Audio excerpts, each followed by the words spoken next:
Hi, in this video we're going to see about control of posture. So we know that the major difference between animals and human beings are that we've got a erect posture. So how did this evolve, or how are we human beings able to walk erect or stand erect and defy gravity? So physiologically we'll be analyzing how this is possible and what controls the posture. So first let's define posture. What is meant by posture? It is defined as an attitude assumed by the body either at rest or during the course of a muscular activity, and is the resultant of coordinated action of a group of muscles working together to maintain stability. So here you can see that when we do an activity, when one muscle group is stimulated, the other muscle group is actually inhibited. So it's a coordinated activity and they work together in such a way that our balance is maintained. But what is the necessity of posture? See, postural control helps in the longitudinal alignment of the body to maintain a steady erect stance. We are able to walk erect because of this posture. Similarly, there's a remodeling of stance in preparation for voluntary movement. So see, just before throwing the javelin, you can see that the other limb, it is not only the right hand that is holding the javelin, but also the left hand also assumes a posture in such a way that the maximum output is available by conserving energy. So it helps posture remodels our stance in preparation for voluntary movement. It helps in maintenance of balance, not only for rope walking, but in our day-to-day lives. We study cycling, we maintain balance even if we walk on a rough road. So this posture is necessary for maintenance of balance and also conservation of energy. And all this helps in conservation of energy. So that is a necessity of posture. So now this video shows a cat walking, but actually this cat is a decerebrate cat, which means that this cat is still able to walk and modify its stance depending on the speed of the treadmill, even though the brain was cut off, the cerebrum was cut off, but still the cat could walk as well as run. So what does this mean? It just means that the control of posture is mainly occurring at a level below the cerebrum, right?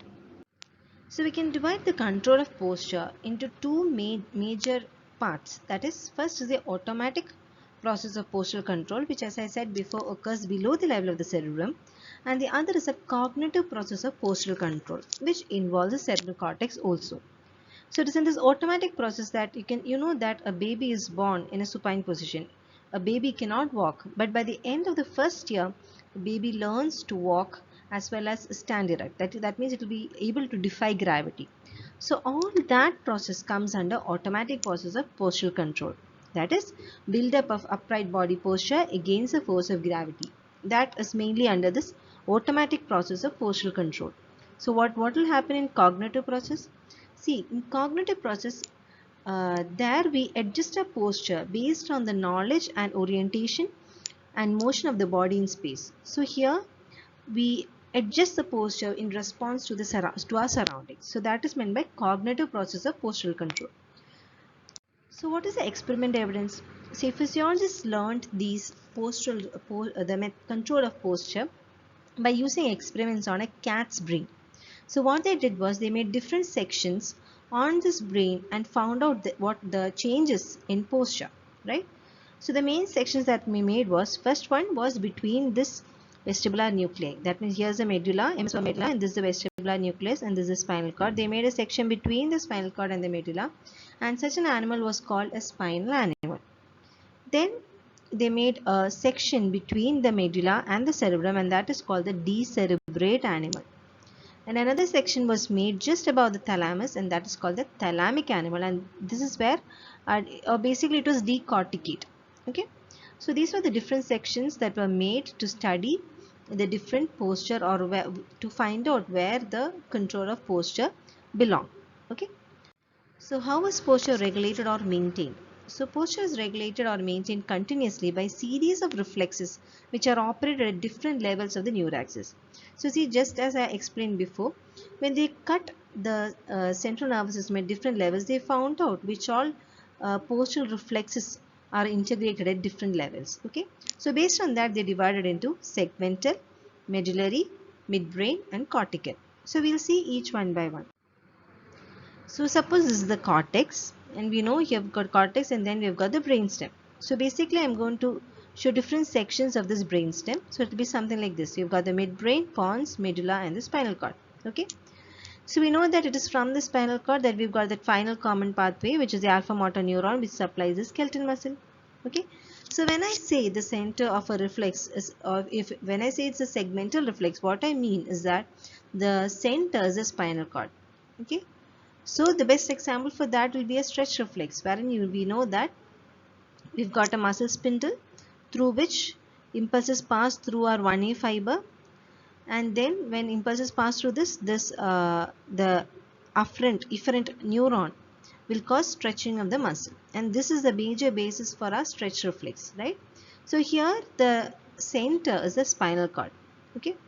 So what does it mean when I say that the center is pons or medulla? See, in pons and medulla, we've got this pontine reticular nucleus as well as medullary reticular nucleus. Okay.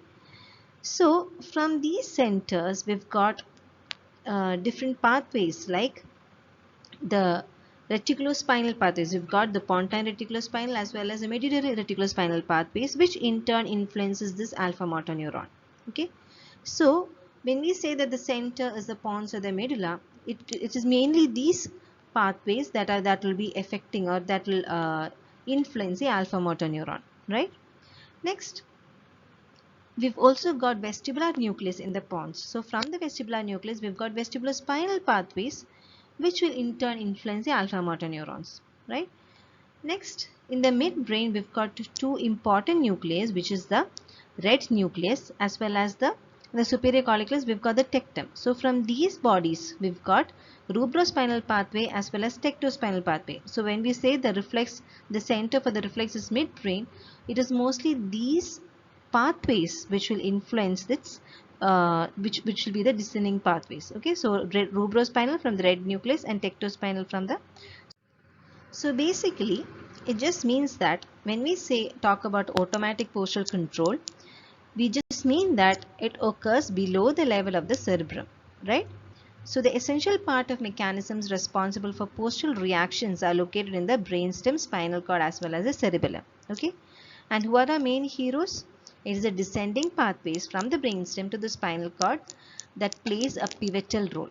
Right, so the brainstem to spinal cord as well as the intraspinal neural circuitry, which means the segmental reflexes or the spinal cord reflexes, play the pivotal role, right? So now we'll see the different reflexes.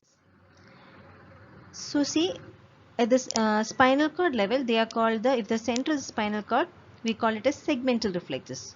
So in these, they include the stretch reflex, cross extensor reflex, positive support reaction, negative support reaction. Similarly, we've got medullary reflexes, midbrain reflexes as well as cortical reflexes. So I think we'll see each one by one. So the concept will be more clear. So first is the stretch reflex in the segmental reflex. So we know that in our muscle, we've got a muscle spindle, and it is from this muscle spindle that we've got this 1A fiber, which in turn communicates to the spinal cord. Okay, so whenever there's a stretch to this muscle spindle, what will happen? Through this 1A fiber, impulses will be passed on to the spinal cord. And from the spinal cord, we've got this alpha motor neuron, which in turn will cause reflex contraction of this muscle. Okay, so this is our stretch reflex. But how is it related to posture? See, this stretch reflex is a main reason for our resting tone. So we know that our muscles have got a tone, right? Always our muscles are in a state of partial contraction. So it is the stretch reflex that is a cause for this tone. But let me ask you something. What is actually stretching the muscle spindle in the resting state? See, when we actually elicit a stretch reflex on the clinical side, we know we tap the patellar tendon with a knee hammer, and that stretch will be communicated to the spinal cord. But normally, in a resting muscle, how is this tone possible, or what is stretching this muscle spindle? See, for that we've got these cortico-reticular fibers. We had said that there are two different nuclei, right? There is an excitatory reticular formation in the pons and an inhibitory reticular formation in the medulla. See, the point is the excitatory reticular formation of the pons is tonically active. It doesn't need anybody else's help to be stimulated. So it is tonically discharging, it's giving off its impulses. Whereas this inhibitory area, this inhibitory reticular formation produces impulses only by the effect of this cortex. Okay, so it is the cortex that supports the inhibitory reticular formation, and both of these are acting on our extensor gamma motor neuron, which in turn is the afferent for our muscle spindle.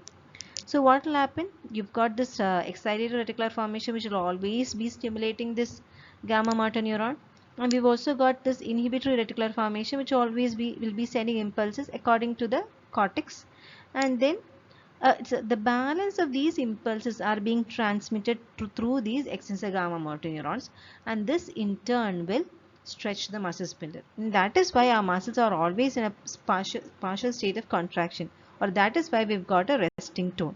Okay. So that was about stretch reflex. Next is crossed extensor reflex, and here the stimuli again is stretch. There's flexion of limb with extension of the opposite limb, and the center again is the spinal cord. So what is crossed extensor reflex? See, suppose we are walking and suddenly we stamp on a noxious stimuli like a pin or a tucker. What will happen? We'll flex the limb immediately. Okay. Not only that, our other leg will support the body weight, and that is why we don't fall down immediately, right? So when an noxious stimuli is applied to the limb, the response includes flexion and withdrawal of that limb, but also extension of the opposite limb. This again will help us to maintain our balance or posture. Okay, so that is crossed extensor reflex, and the center is the spinal cord. Next is positive support reaction and negative support reaction. So here again the center is spinal cord. Here what happens is, suppose we hold a small baby, we can see that as soon as the sole of the baby touches on the surface, it will immediately that particular limb will be held like a rigid pillar. Okay, so it is basically to support the body. This is actually kind of opposite to our crossed extensor reflex. There when we touched on an oxys stimuli, that limb was flexed, right? Here opposite of that, when there is pressure at the palm or stole, the effect is extension of that part to support the body. So they provide a rigid pillar like structure. So that is meant by positive support reaction, and the main use is to support the body or firmly hold the body or hold the object. Okay. Next is negative support reaction. See what happens if the positive support reaction continues for long, you'll not be able to walk, right? So that is why we've got this negative support reaction. It is basically opposite to this positive supporting response. And here what happens is that rigid stance is given away. And how is it possible? See here the stimulus is a stretch of the extensor. We said that when there is a positive support reaction, the limb will be extended, right? So when there is a stretch for the extensors, simultaneously that will cause a release of the supporting reaction. So that is why this negative support reaction and positive support reaction actually occurs, simultaneously, or it occurs side by side. So this in turn will support the body as well as will help the baby to walk. Okay. So that these were the segmental reflexes where the center was the spinal cord. Next we'll see the reflexes where the medulla is the center. Okay. So these are the medullary tonic reflexes. In medullary tonic reflexes, we've got two main reflex, tonic neck reflex and tonic labyrinthine reflex. See, whenever posture is involved, the neck is very important because it is on the neck that we've got the head. Okay. So even if you are held in any posture, our head will always be erect and will be on the top, and that is because of this neck, right? Similarly, what is the importance of labyrinthine reflexes? See, whenever we hear the term labyrinthine, quickly our thought must go to the vestibular system, right? So that is how we know that our body is upright. Okay, we know where the gravity is. So we'll see in detail about these reflexes. First is tonic neck reflex. So see, when the head is turned to one side, there will be extension on one part and flexion on the other, or there will be extension on the part where there is the jaw. So this is the jaw limbs where the jaw is turned to, and there will be extension on that part, and the skull limbs will be flexed. Okay, so that is meant by tonic neck reflex. Similarly, when the head is turned up, so suppose we are turning the head of the baby, the forelegs will extend and the hind limbs will flex. Whereas when the head is turned down, the forelimbs will flex and the hind limbs will extend. So this is the tonic neck reflexes. Okay. This will actually help the baby to move. You can see that after by around 6 months, the baby will actually start to look up, and similar, and at that same point the forelimbs will be extended. This will help the baby to crawl and develop. Okay, so that was about tonic neck reflex. Now tonic labyrinthine reflex. In tonic labyrinthine reflex, when the head is held up or when there is dorsiflexion of the head, the upper limbs and lower limbs will extend. Okay, whereas when there is ventroflexion of the head, the upper and lower limbs will flex. See, earlier in tonic neck reflexes, the examiner will be changing the posture of the head, but here the baby itself will be changing the posture of the head. Okay, that is the difference between tonic neck reflex and tonic labyrinthine reflex. So that completes our medullary tonic reflexes, that is tonic neck reflex and tonic labyrinthine reflex. Next, we'll be seeing about the midbrain reflexes. Okay, and midbrain reflexes are called writing reflexes. So we'll just see this example. Here, they are dropping a cat upside down, and you can see that the cat falls on the floor on all the four limbs. Okay, so how is that possible? That is because of these writing reflexes. So we'll see more about it. So what are these writing reflexes? It is the ability to assume an optimal position by an individual when there has been a departure from it. Okay, so whenever the body is changed to a less optimal position, the individual tries to correct it. And that is meant by writing reflexes. So basically they are continuous, unconscious adaptation of the body to an ever-changing environment to maintain balance and position of the body either in motion or at rest. Okay, so basically it occurs unconsciously and in a continuous fashion so that our body will be able to maintain balance. So what is the mechanism of these writing reflexes? See, our body will send impulses via the vestibular system, the visual system, the proprioceptors and interoceptors, and these will be integrated at the level of the midbrain and via descending pathways, that is atectospinal, rubrospinal, vestibulospinal and reticulospinal pathways. These will affect or these will influence our final common pathway and bring about the changes in the different groups of muscles. So that is how these writing reflexes work. Okay. So the different writing reflexes are: first, labyrinthine writing reflex. So here the stimuli is gravity and the response is writing of the head. Okay, and the receptor is the otolith organs. So we'll see what labyrinthine writing reflex is. See, suppose we are blindfolded, and if you are held, if the baby is held, we can see that the head will still be upright. How is it possible?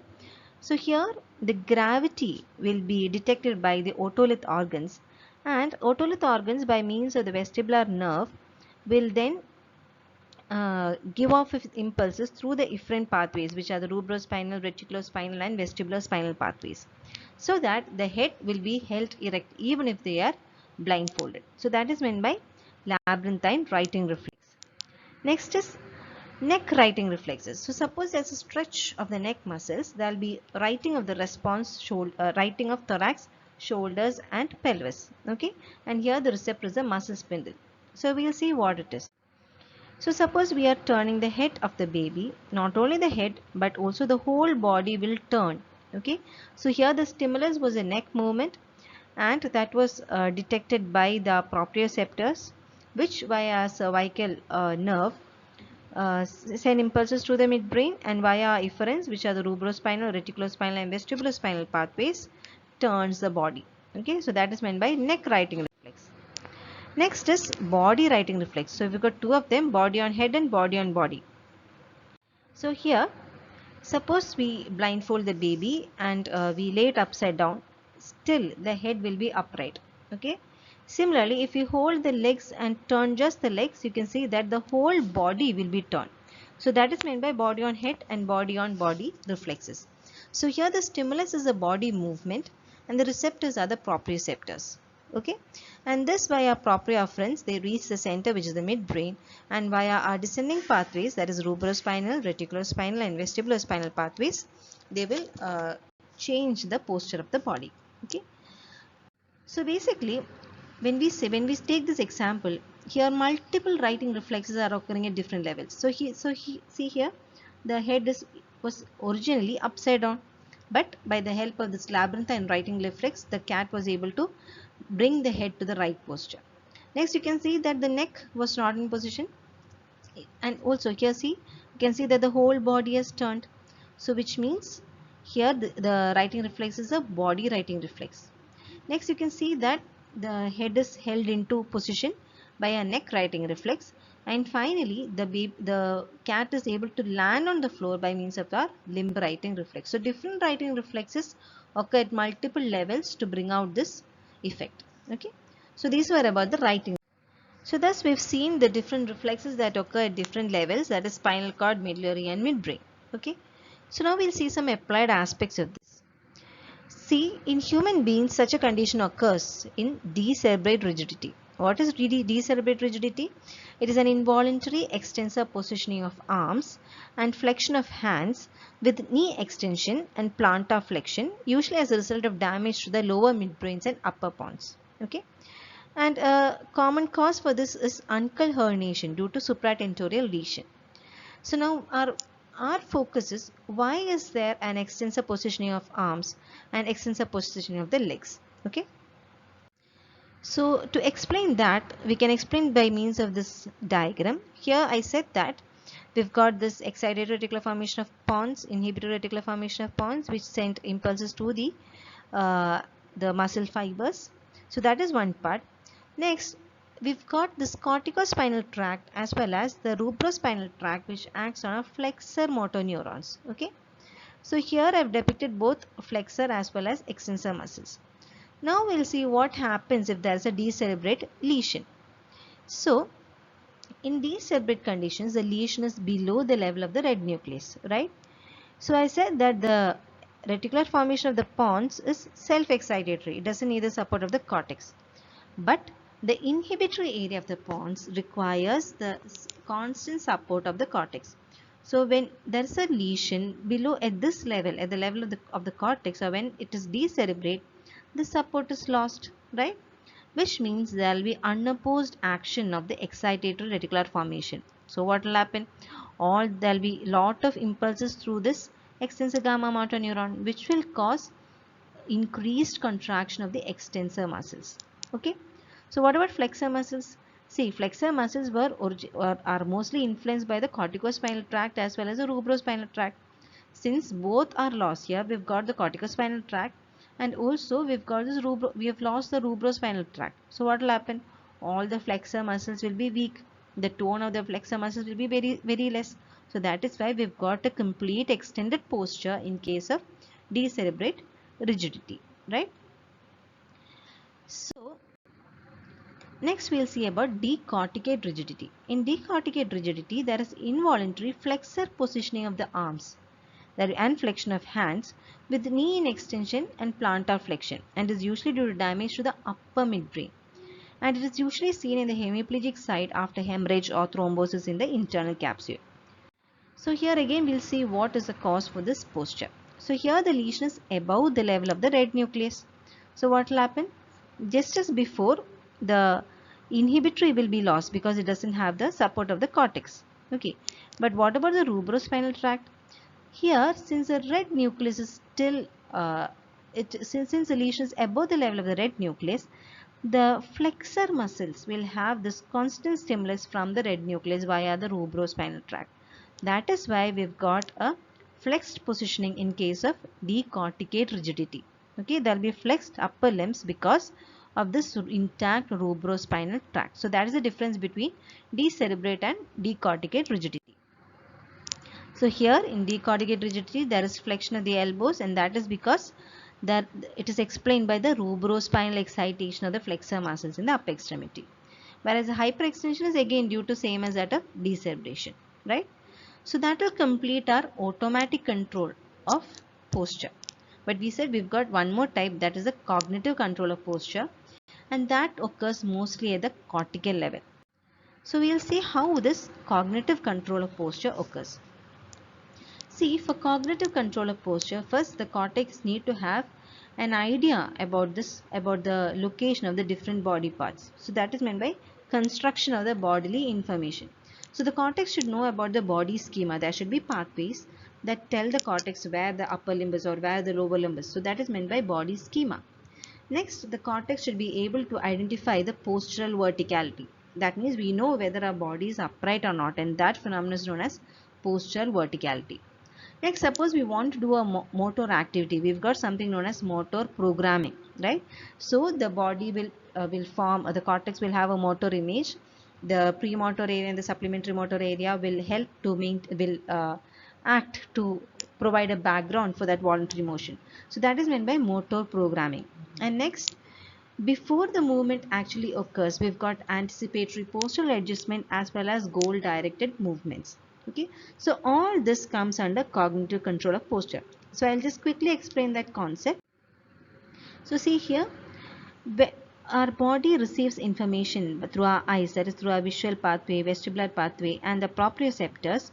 The impulses will reach the thalamus, and from there it reaches the different parts of the cortex, and with the help of these, the cortex will process these different information, and they'll get an idea about the body schema. Okay, so once the cortex receives information about the body schema, then it starts the motor programming. So it from different parts of the cortex it will receive information, and then we've got the error detection with the help of the cerebellum, and also here you can see that there's this motor loop with the help of the basal ganglia, which involves the basal ganglia. So by means of all this, the body will start programming the different voluntary activities. Okay, so once the motor programming is done, the actual activity is, or the actual efferent pathways are our corticospinal as well as our descending pathways or extrapyramidal pathways, which are the reticulospinal, vestibulospinal, tectospinal as well as rubrospinal pathways. So it is by the help of both these pyramidal as well as extrapyramidal pathways that the cortex is able to do purposeful movements as well as postural control. So this is how the cortex will be able to produce anticipatory postural adjustments as well as know about the postural verticality or adjust the postural verticality. So that is about this cognitive control of posture, where cortex plays a major role. So the apparent aspects are, we know that in cerebellar lesions there is truncal ataxia, which is characterized by postural sway, hypotonia and discoordination of trunk limb movements. Okay, and similarly in Parkinson's disease, which is a disease that affects the basal ganglia, we've got a stoop posture. So there are many different examples wherein different diseases will cause an alteration posture, and all this, the major cause for all these different postures are because each of these parts have got a role in control of posture. Okay. So to summarize, we've talked about the definition of posture as well as why we need posture, the necessity of the posture, and then we divided the control of posture into automatic and cognitive. And in automatic, we said it's mainly occurring below the level of the cortex, and that the postural reflexes play a major role, and the efferent pathways are mainly the descending pathways. And then we talked about the cognitive control, where cortex plays a major role, wherein we talked about the postural verticality, the understanding the body schema, anticipatory changes for postural control as well as motor programming. Okay, and also we saw some applied aspects. So these are my references. Thank you.